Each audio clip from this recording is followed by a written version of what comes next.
Grab your popcorn and snacks. Whoa. Oh, man. Hey, what's up? Okay, welcome to the show. Hit the wrong button there, guys. Sorry about that. Anyway, I could say it to you, but I mean, it's a lot easier today. Anyway, welcome to the show. It's going to be one of those days. I slept. And I think that's part of what's going on right now is I was out yesterday at the California Capitol Air Show and all day, and then I took off and went up the hill to meet up with a new friend and had dinner, came home, and then came home to process my photos from the Capitol Air Show. And I was wiped out. And so I have slept and slept and slept and slept. So I apologize for the mess up in the beginning of the show because I have slept. I woke up. In fact, I took a short nap this afternoon and I woke up at 6 o'clock. So I was running in here and trying to get stuff done and set up for our guest. My name is Charlotte. I'm going to be your host for the hour. And I run the California Haunts Paranormal Investigation team at www.californiahaunts.org. But this show even though it's part of that, this show is something I like to do from my heart. I not only like to cover paranormal topics, I like to cover other stuff. And for people that know me, I'm a journalist. I've been a journalist for more than 25 years. And so when I started this show, it was with the goal of not only talking about the weird stuff, it was with the goal of talking about serious stuff too. And something that's near and dear, not I'm saying near and dear to my heart, but something that's serious, because we're taking a serious kind of dive into the news today. With what's going on with R. Kelly and other people, in the news. Abuse. We're going to talk about abuse. And abuse doesn't come, and I'll let our guest explain it a lot better than I can. But abuse comes in many forms. It doesn't come just in the fact that somebody's hit somebody else.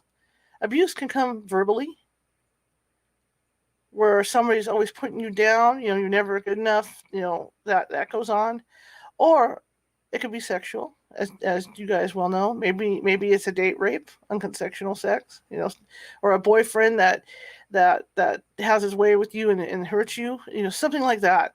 And it could go both ways. Not only is the woman the one being abused, sometimes in some circumstances, the man is being abused, which is surprising to a lot of people, but that happens.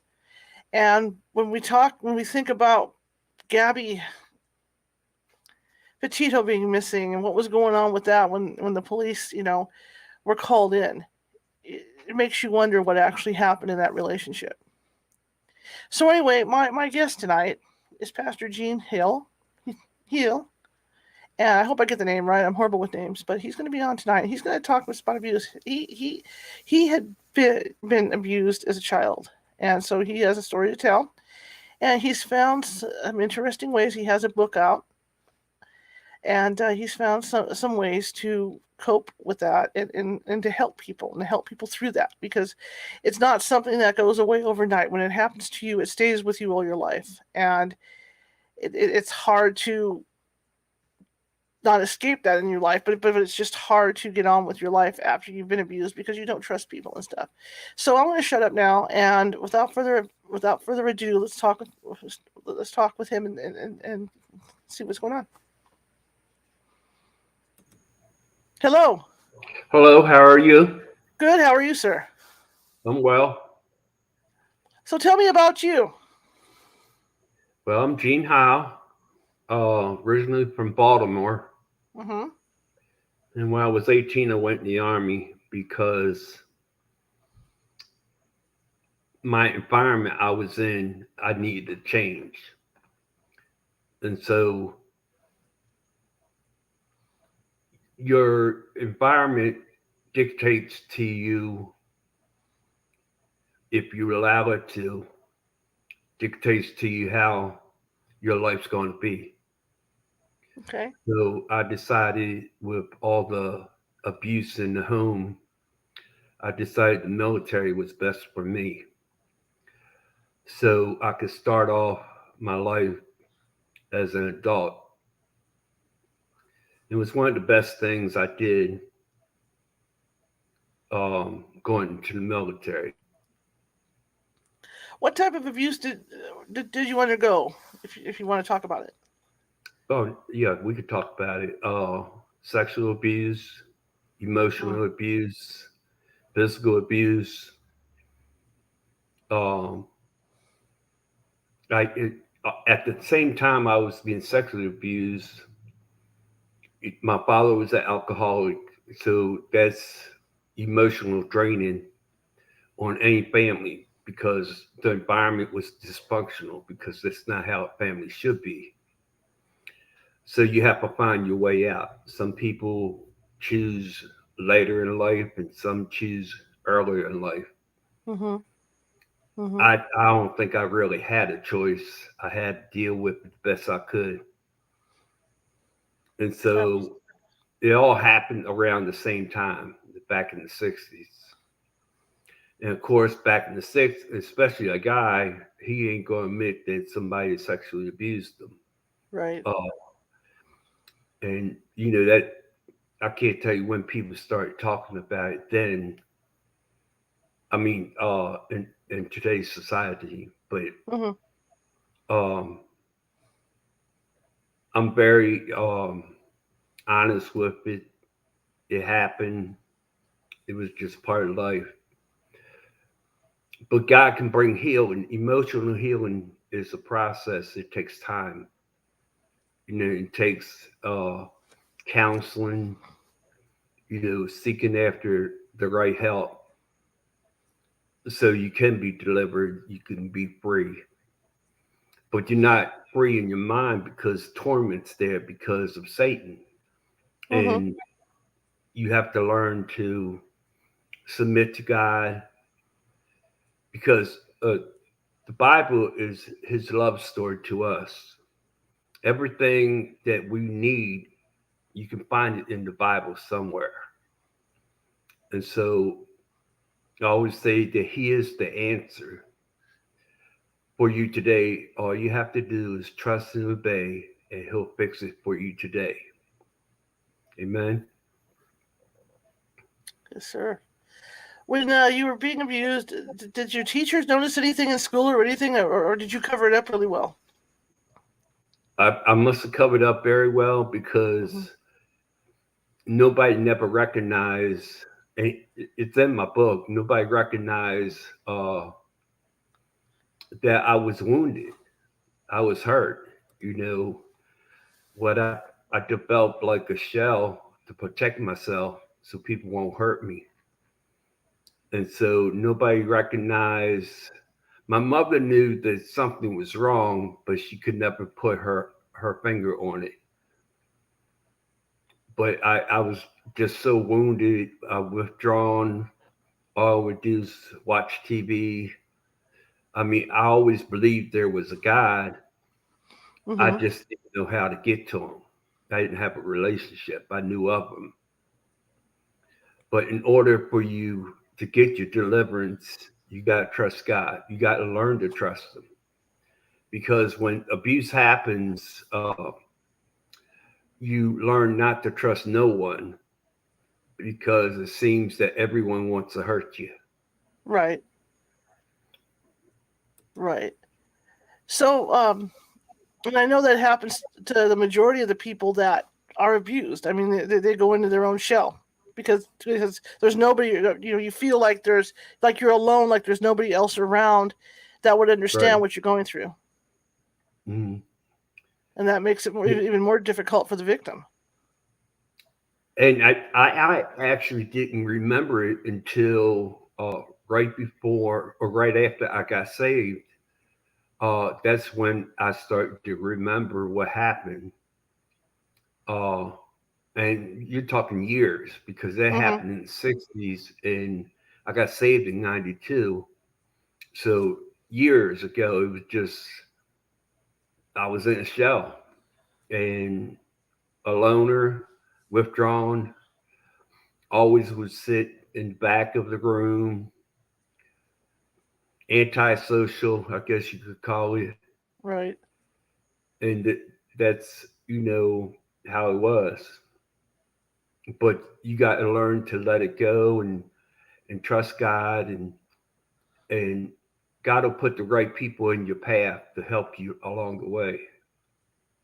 I have a question in the chat room. Are most abusers narcissists? Are you asking me that question Yes, or sir. somebody else? Somebody else asked the question. I give me the definition of narcissist. Someone that Say has it to be in again. control. Always in control, having to control the narrative. I've never been that way myself, so it's Right. kind of hard for me to answer. Okay. But Fair I enough. don't believe I don't believe that because everybody that's sexually abused, when it does happen, it happens. For example, some people that are sexually abused might like a lot of sex, or they might be into pornographic, uh, or they might turn uh, uh, like turn towards just having that type of person. For example, a male and male, or a female and female. But everybody don't make that same choice. Right. Right. Some people I knew, some family members that was hurt. Uh, that's how they decided. You know what I mean? It's all about choice and making the right choices so you can get healed. But I don't believe that's true though, Okay. in my opinion. Okay. Here's another question out of the chat room. It says, were most abusers abuse themselves? At one time I believe so, yes. I mean if you do a study on it, uh they were abused at one time. Some Mm-hmm. people turn and be an abuser later on in life, and some choose to go the other way, maybe be a police officer Right. or Oh yeah. FBI or whatnot. I can see that. And then again, there's some police officers too I hate to say it, that probably were, because when you look at their track record, even they're abusers. I mean, they may not they may be abusers in their jobs, or some of them go home and they're abusers. Yeah, I wouldn't doubt it. It's just it's hard to explain why it happens. I'm not a psychologist, Absolutely um, understood. but if you had enough of it, you don't want it no more. I've been married a few times, so uh, you attract somebody that's been abused or have low self-esteem. They attract the same thing when they meet somebody. Not all the time, but it does happen in life. Hmm. And you have to acknowledge that you have an issue, you got a problem, because the problem can be fixed with the right help. Hmm. I would encourage everybody to seek counsel and pray about it and get relationship with God and make better choices. But I can tell you, it affected my whole life. I made some good choices, but I made some bad ones too. You know, I could never be with somebody that's controlling, Hmm. because I was in the last relationship I had, and she was very controlling, and I just it was bad. So that was a while ago, but I chose to just. Sometimes it's better to be single and get yourself together. And a lot Hmm. of people don't want to identify that they have a problem. It doesn't matter who it is. You got to acknowledge you've got a problem, and then you got to come up with a solution to fix the problem. Identify what it is, and then come up with a solution, a plan. Absolutely. So you went in the army. How did that go? Because obviously in the army, just coming from a situation of verbal, with verbal abuse. I mean, when you go in the army, that's your drill sergeant. Well, now, yes and no, I guess. Okay.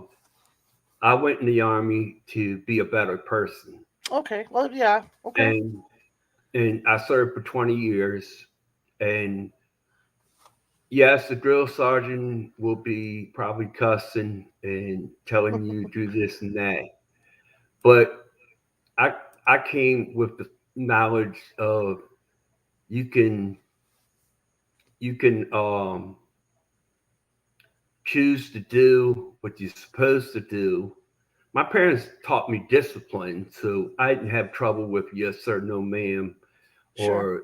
or giving orders. It's just while you're in training, but once you get out your training, usually you're out training within 6 months.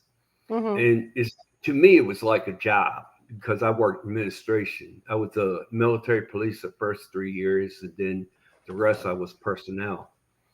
And so to me it was like a job. That's the mindset I had.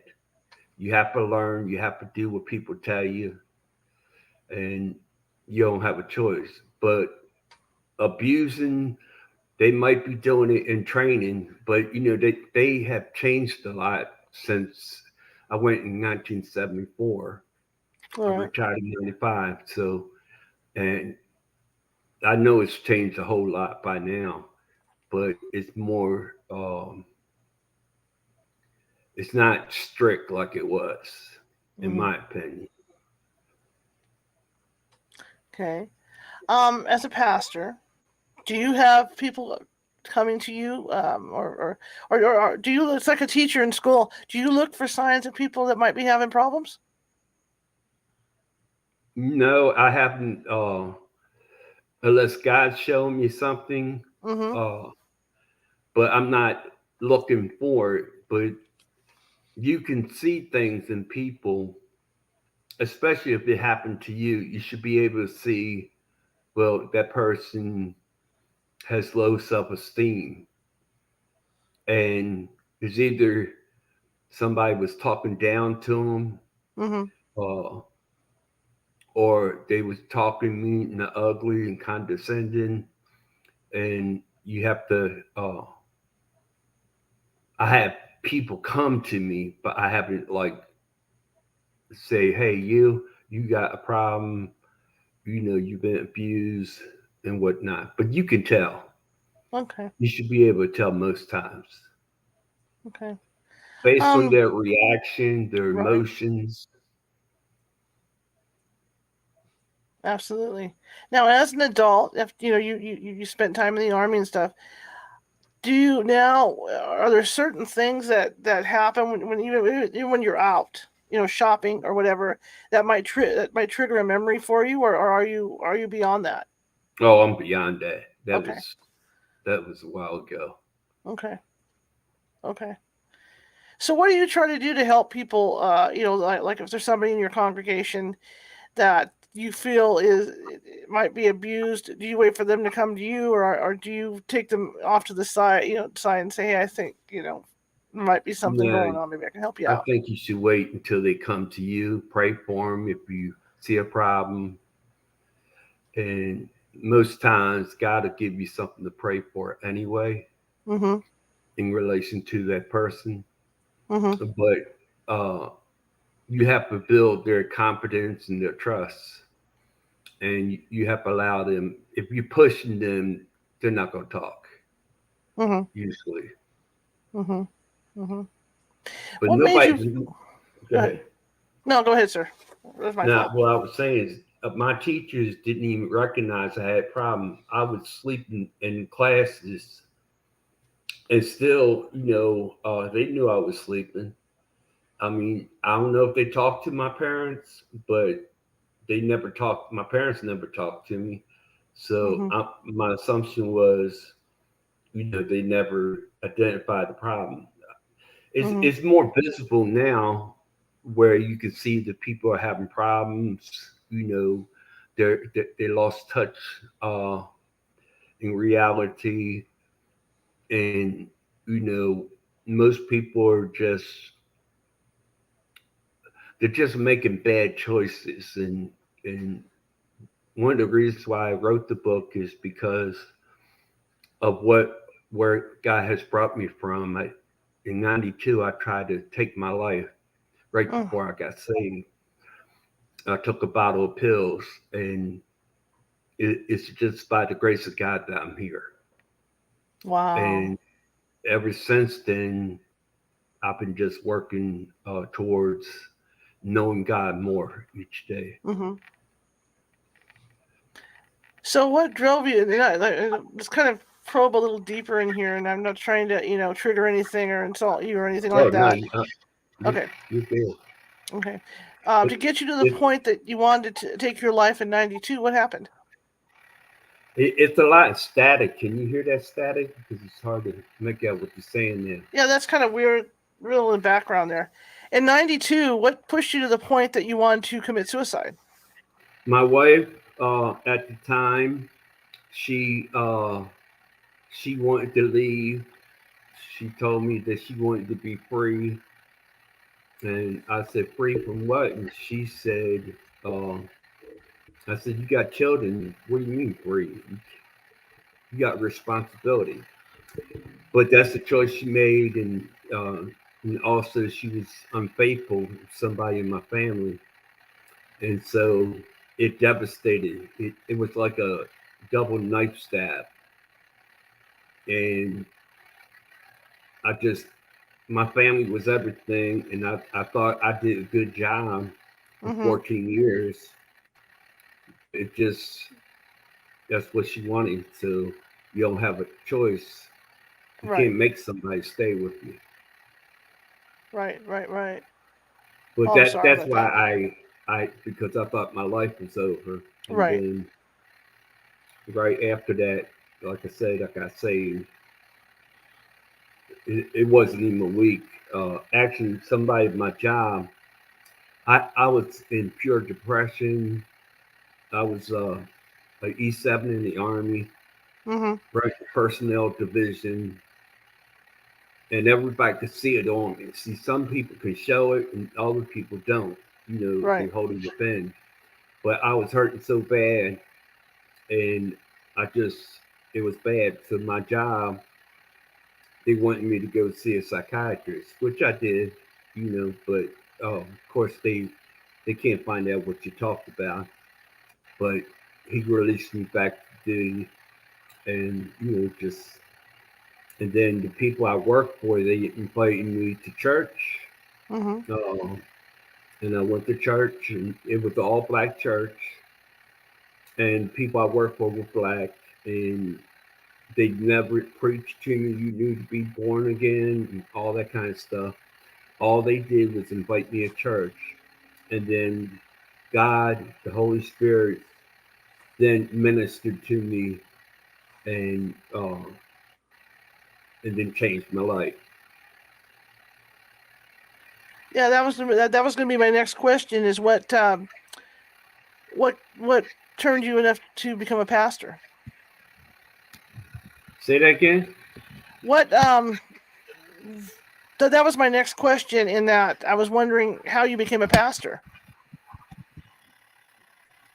I'm not pastoring at the moment. I started a ministry called Okay. Word of Life Christian Center. Okay. And it's soon. I just can't give you. I can't be clear on it because I haven't been released by God yet. Okay. I've been an elder in my old church in Milwaukee, Wisconsin, since '93. Okay. And so that's all I've been doing is I went to biblical school, and I was an elder in my church. Like I said, I would go to prison ministries, hospitals, wherever I thought God needed me, Right. and try to minister to people. Have you like you said you went to prisons and stuff and places like that? Did you run Yes. into? I mean, obviously, there's people in prison that have been abused and stuff. Were they able to come to you to talk with you at all? In a group setting, Okay. but not individually. Sure. And were they open about it? They were well. One guy I ministered to, he came up to me and told me that it hit home, and he was filled up with tears. That what I said ministered to him. And see, that's what people need to hear. They need to hear the word. And how do you get from point A to point B? Right. And it's like Paul talks about press towards the mark, finish the race, don't stop. Diane McClurkin, if you know who he is, he sings a song that says, "If we fall down, we get back up." See, because we serve a God that is the God of second chance, right, and third chance, and fourth chance, whatever you need, because he's a merciful and loving God. Absolutely. Do you think that people are more open to talking about it now? Because you see it in the news more and more. Yes, with I what's been believe so. going on. So you think people are more open to coming forth, and talking to other people about it? I think so. Yeah. I mean, we're in 2021 now, so but if it was in 1990, not so much. But just like any other thing coming out the closet, people are not ashamed, because when I got abused, a lot of it, you're embarrassed, you don't want to tell somebody that a man abused you, sexually abused you. I don't have a problem with it, because it's going to help somebody. Yes. Because God allows things to happen, but God don't bring harm to you. The enemy, he's the one that does. And if we don't talk about it, then it won't be no deliverance. Right. It won't be no breakthrough. Somebody got to stand up and be bold as a lion and talk about it, so they can be healed, because it's always the next person that might need to hear what you heard. So you can go back and tell somebody. Absolutely. Speaking along that line, what was your mother's reaction when she found out what had happened to you? Well, it was on the phone, so I can't express how she felt, but she was upset. But that's pretty much it, because my parents was born in the 30s, 1930s, so their reaction is going to be different. Oh, it's your fault. That's not true. Right. But that's the best thing. Best thing I could tell you is I wasn't there. It was on the phone, because I was in Illinois at the time, so I was still in the Army, and she passed away in '93, like 6 months after, or about a year after I got saved. And what about your father? Oh, my father, well, he was an alcoholic. Right. He had a good heart, but all I know is he was insecure in some kind of way, based on my relatives saying it. I guess he wanted to drown himself in alcohol. I mean, you can be addicted to anything. When he was sober, he was a great man, but when he was drinking, he wasn't such a good man. I'm sorry you had to grow up like that. Well, actually, statistically, 85% in the United States, 85% people come from a dysfunctional family. And that's mind blowing to me. Because, I heard a preacher say, there's trouble in this house. So every house, it could be trouble, but we don't know it because we can't see in the house. Now, it's some great families. I've met some great couples, through church, but everyone doesn't have that kind of victory. Right. Absolutely. Absolutely. But we need to emulate ourselves into like what I did in the military to be a good NCO. I picked different things out, different leaders I've had that I like their style, and then I would emulate that into what I wanted it to be. I wanted to be a good leader, so Mm-hmm. that's the choice that I think you can make. Is there's some good families out there that don't have that type of struggle, but everybody goes through something in life. It might not be emotional abuse. Mm-hmm. It could be just verbal, Mm-hmm. but verbal abuse is just as bad as emotional abuse or physical abuse. Abuse is abuse, though. Right. No matter how you slice it.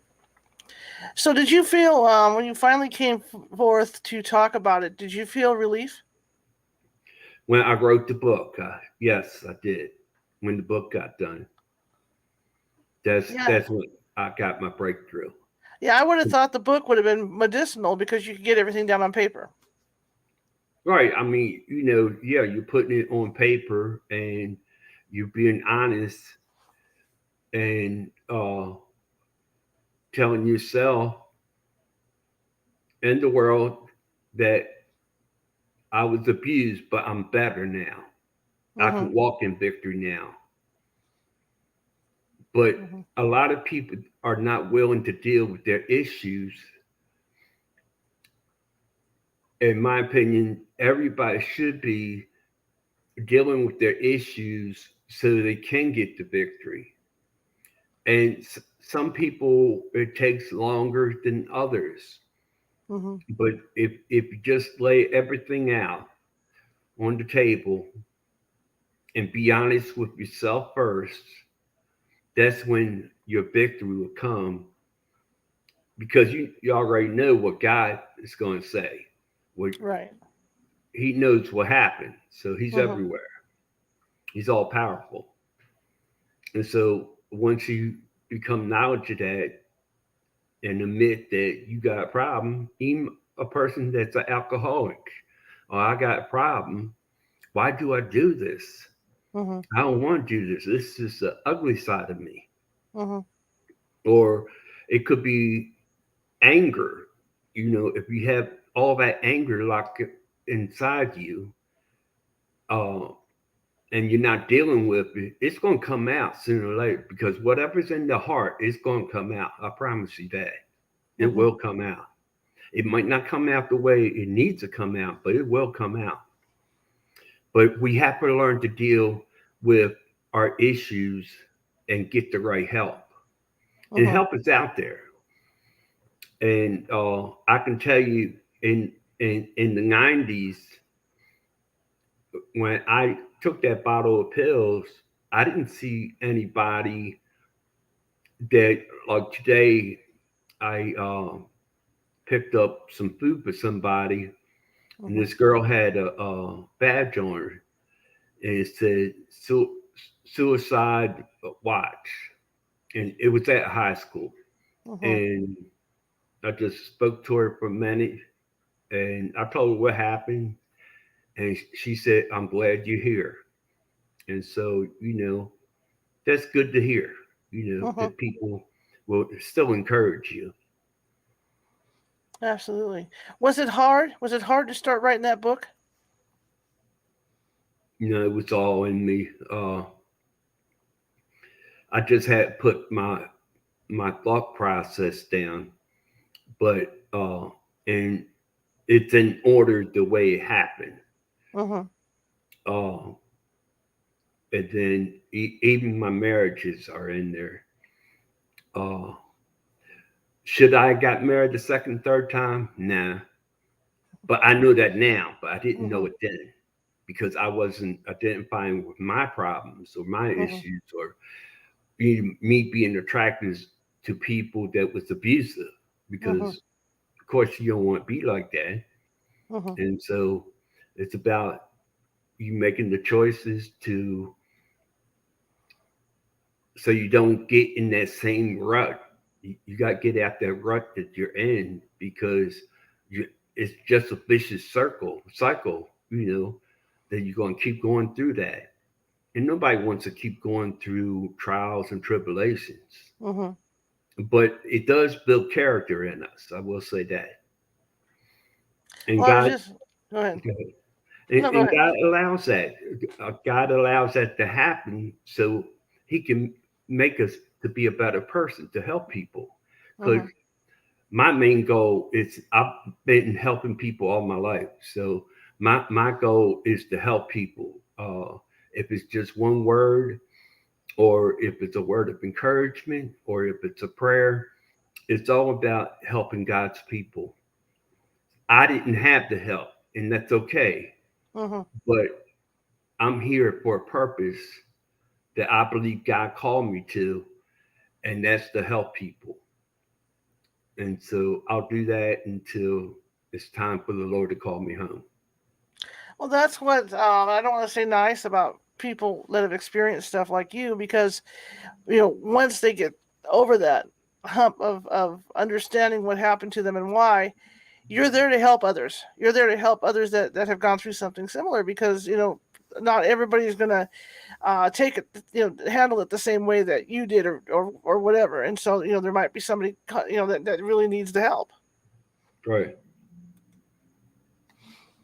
Well, Um, let me share this scripture sure, with go ahead, you. sir. Jesus, his disciples went to Jesus and said, Master, why why are you letting that woman serve you? He basically told them that I did not come to be served, but I come to serve.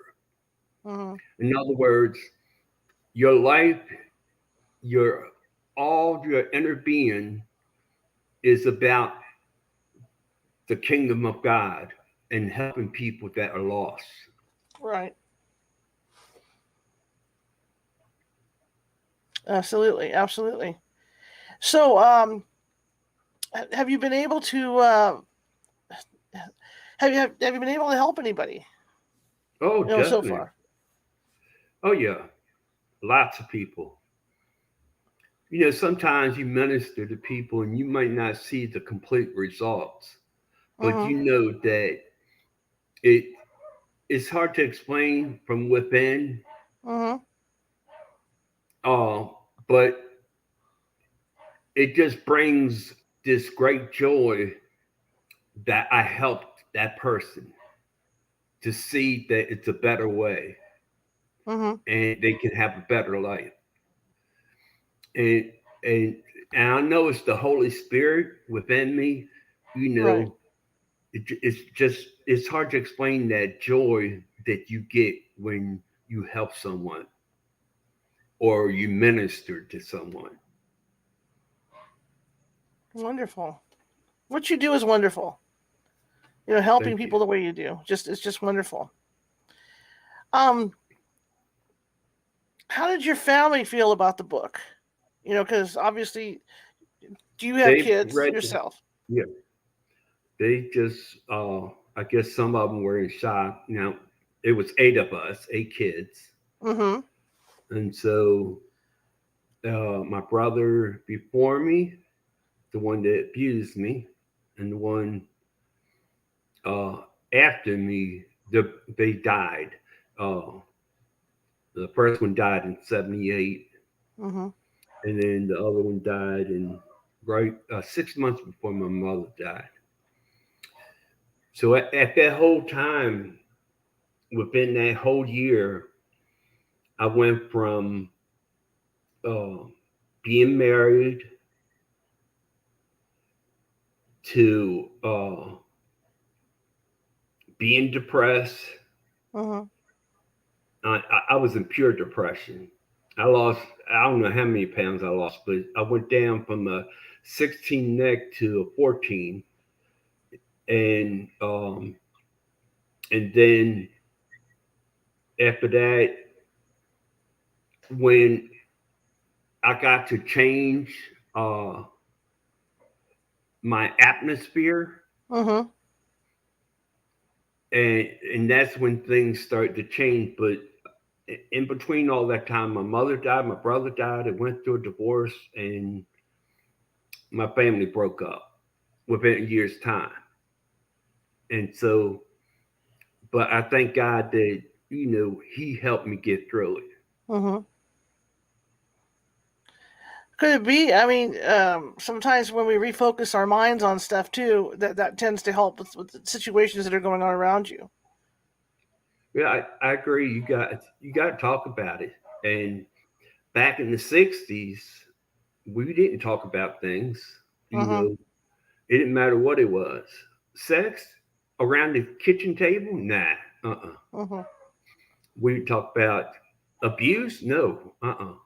Now we knew we were split up because there was so many of us one time to relatives' house until my my mother would run to police. All of us would run to police station. He'd get arrested, and then you know we had to find a place to live, and so we Right. stayed with relatives.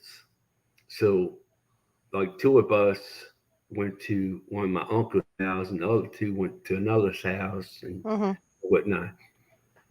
And but uh, that's how that's how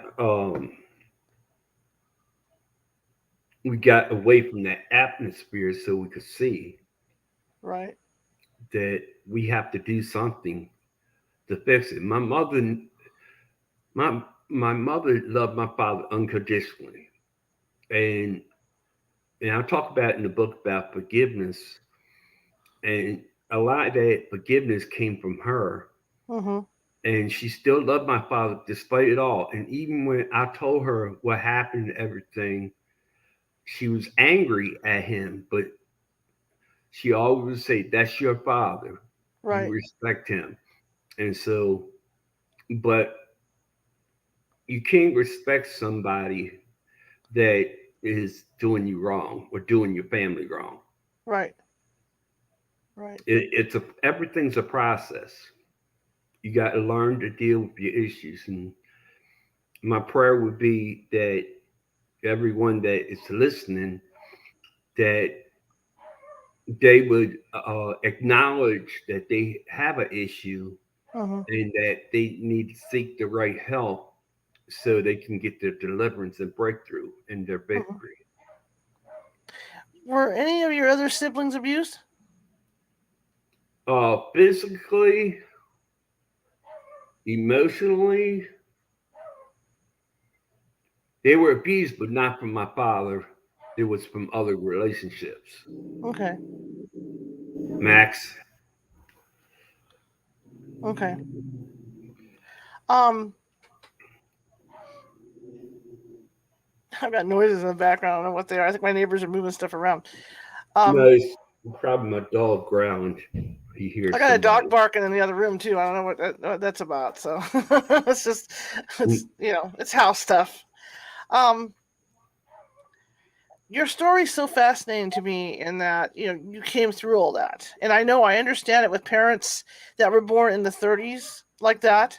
It's a Right. whole different mindset the way they even think. It's Mhm. like even my even with my mother, my mother, my dad was the dominant, obviously, because that's the way it was. He pumped all her gas, he did all that stuff, and Right. that's that generation.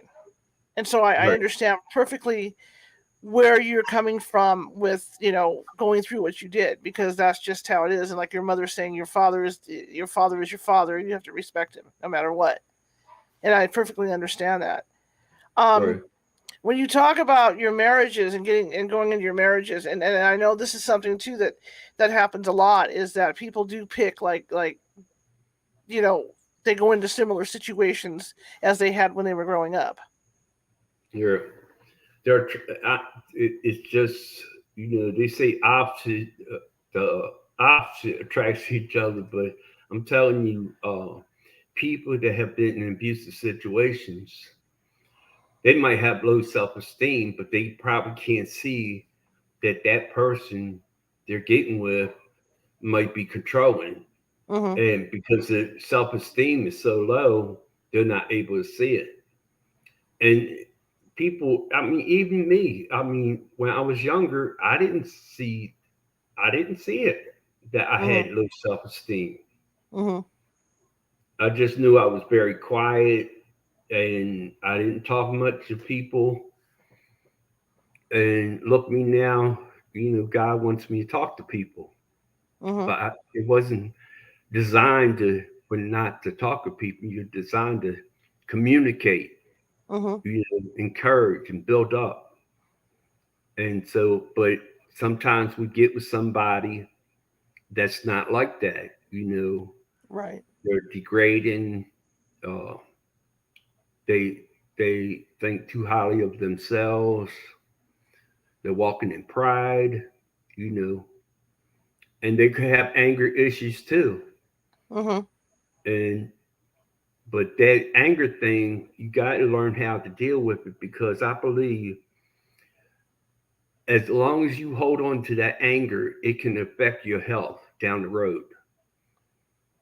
And if you study it, you'll find that I'm telling you right uh, because unforgiveness harbors bitterness, animosity, strife, you know. And so when those situations happened to me, I wasn't bitter though. I was angry, Right. but I didn't know how to deal with my anger at that time. Mm-hmm. So I had to learn from God, you know, that you have to deal with your issues because until you deal with your issues, you're not going to be able to walk in victory, complete healing until you do. It's Absolutely. just like, I mean, we all want to talk about shootings and all that kind of stuff, but psychologically, people that do stuff like that, deep down, something happened in their lifespan. Either, it was at home or at Mm-hmm. school, or they didn't know how to deal with the emotions. Because I heard my bishop, he preached this. He said, don't let your emotions be a vehicle to sin. Mm-hmm. But people do it, but we have to learn to control our emotions because all we're doing is hurting people, Right. you know. And then you have to go back and ask for forgiveness and I didn't mean to say that, but you said it for a reason, Mm-hmm. to identify to somebody that you got an issue or a problem that you need to take care of. Absolutely. Absolutely. What do you say to somebody who comes to you, and says, "Look, I've been abused. What can I do, sir?" But it's the last stack. Say it again. What do you say to somebody that comes to you and says, "I've been abused, sir. Can you help me?" I would say yes, and I would ask them if I could pray for them. Mm-hmm. And if I didn't have the right answers, like counseling, they're not in nowhere in my life or areas in my life, then I would get them the right help, or I'll show them how to get the right help. I'll find some contacts for them so they can walk in their victory. But definitely prayer foremost, and words of encouragement that you're not the only one that's going through that. Absolutely. Absolutely. Um, Over the years, how long did it take you to write the book? A year. It got released in February, I believe. Mm-hmm. It was during COVID. Mm-hmm. And I knew I was going to write a book, uh-huh. but the Lord told me. I just didn't know when I was going to write the book. And did you spend a lot of time writing it? That's the question. I mean, you did a year, but was it like you would sit down at the computer and just write all day long, or did it come out Oh no, in nothing like that. spats? No, that's it's a process.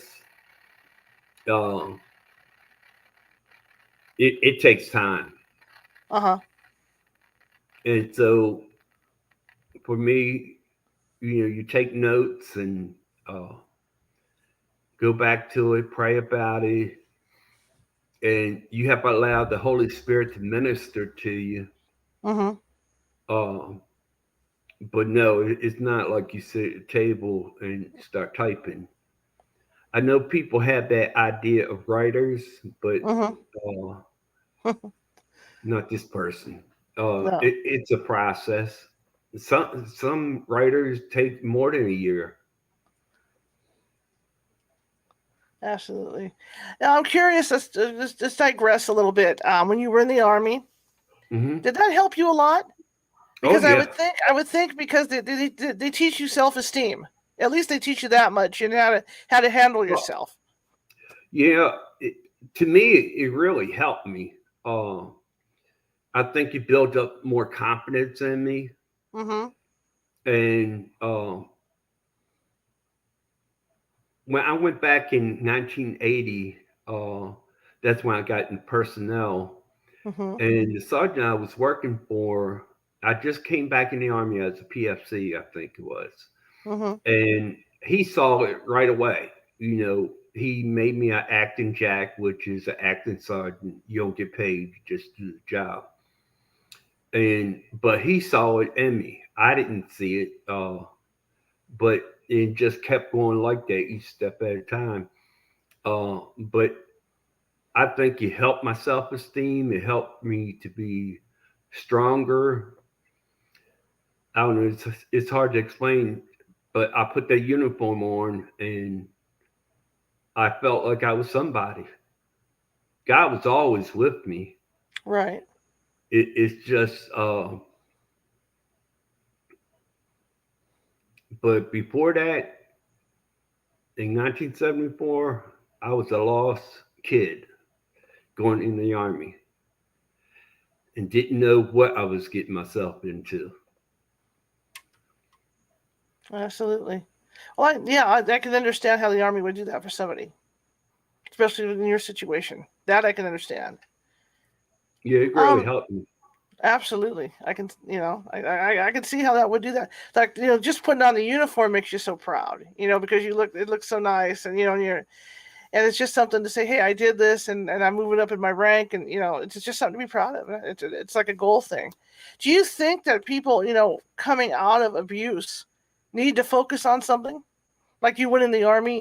So do you think that it helps if like, let me rephrase that. Do you think that it helps if they focus on something? It would help. Yeah, I agree. Yeah, it can help. Mm-hmm. Mm-hmm.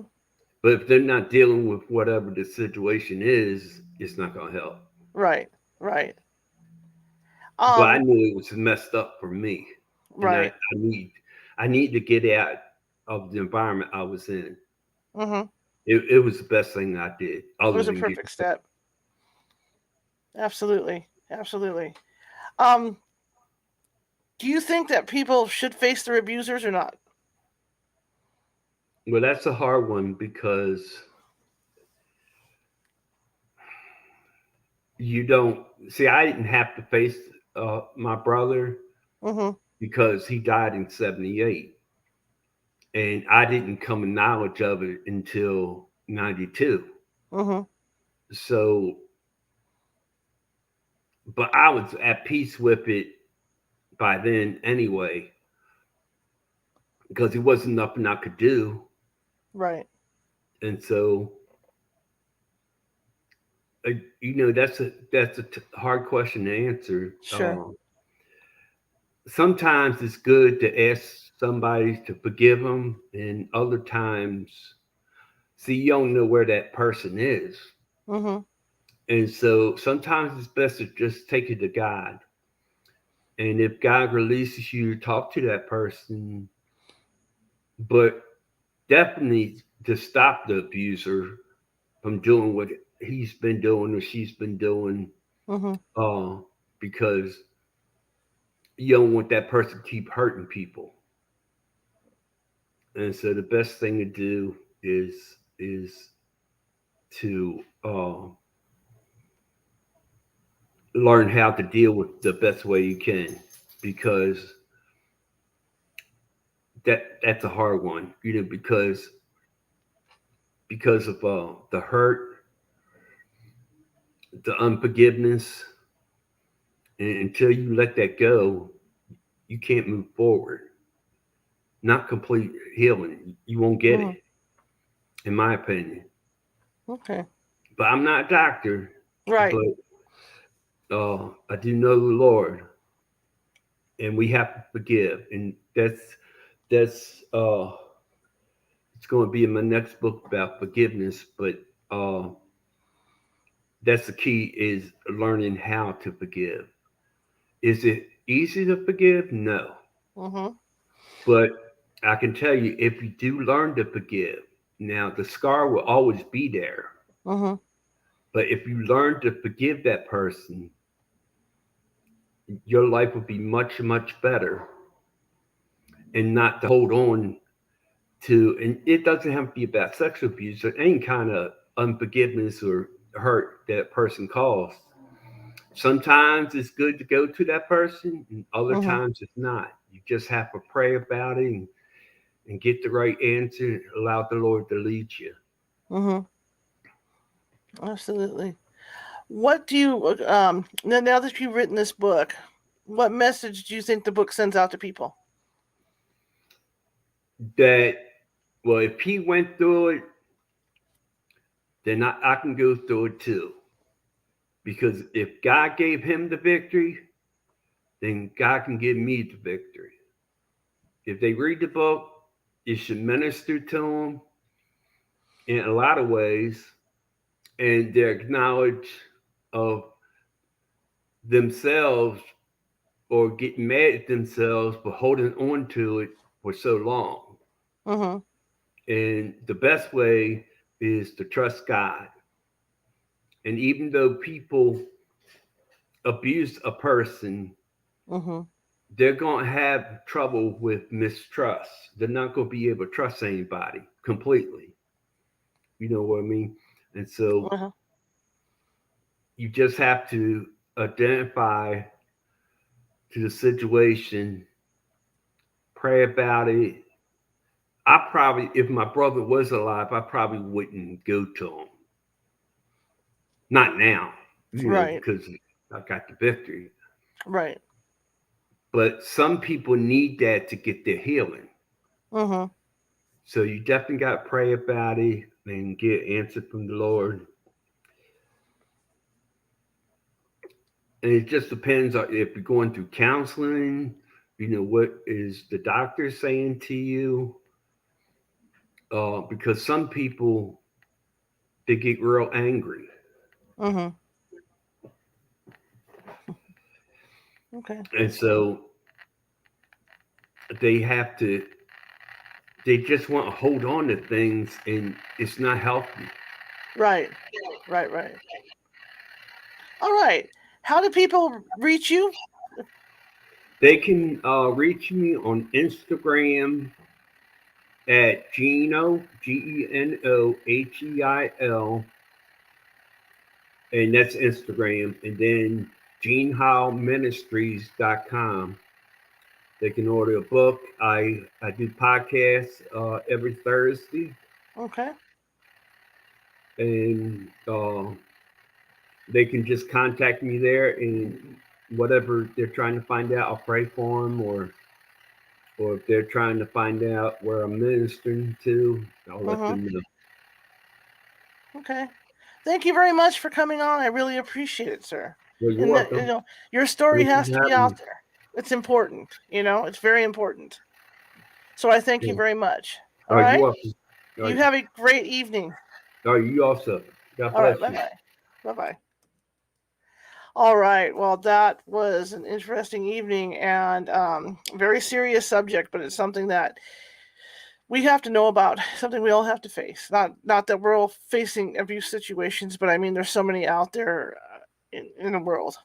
And I thank Gene for coming on and telling his story. Tomorrow, we're shifting gears. We're going to be on at noon Pacific time. So if you're like in a foreign country or wherever you're listening from, you're going to have to adjust. Our good friend Charles Christian is going to be on. He lives in the UK, and he's the gentleman that was on last month talking about King Arthur and the Round Table and the different legends over there. And he's got more to say. We didn't cover everything that he had to say, and so I'm real excited to talk to him because with Halloween coming up, he actually, even me being in a newspaper and having a ghost hunt team, the newspapers sometimes call and ask you for some really cool stuff and some bizarre stuff. And for him, he was asked by one of the UK papers to go on the hunt for a werewolf.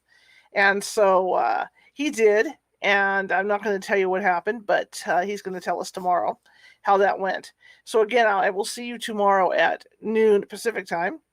In the meantime, I will go ahead and flash Gene's stuff up so you can see the information on, how to contact him and where to get his book.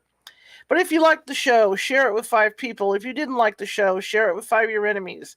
The numbers are going up. You guys are doing a great job doing that, and I really appreciate it, but we still want more and more and more. It's like anything else. The more we get, the more people hear about us.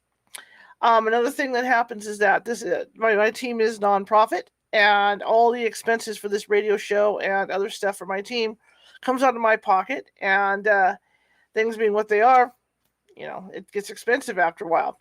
If you might find it in your heart, I have a ticker flashing across the bottom of the screen. If you might find it in your heart to donate a little bit, $5, $10, that would be great. PayPal.me at California Haunts. That would be terrific. And I'm going to give you some insider stuff. We're going to start working with Podknob and doing a crowdfunding program to where you guys can donate. If you're uncomfortable with PayPal, you'll be able to maybe donate some funds directly through a crowdfunding situation. YouTube, it's another issue for us in that we don't have enough subscribers on YouTube to have a dedicated dedicated address. So the only way to find us on YouTube is you have to go to our website at www.californiahauntsradio.com and click on the video there, and it'll take you into YouTube, and then you can go ahead and subscribe because we need a few more subscribers so that we can get our dedicated address. So that would be great if you could do that. It's just a YouTube thing. And just another note is that at some point during October, we are going to do a live ghost hunt, and it will probably be on this show. And so I just want to give you guys a heads up so you'll be able to actually go on a ghost hunt with us. Virtually, but on a ghost hunt with us. Anyway, I want to thank you guys for coming, and I will see you tomorrow. And sorry about the beginning. Too many buttons to push. But I will see you tomorrow at noon Pacific time for Charles Christian, so we can talk about some British and Scottish legends. So thank you guys for coming, and again, see ya.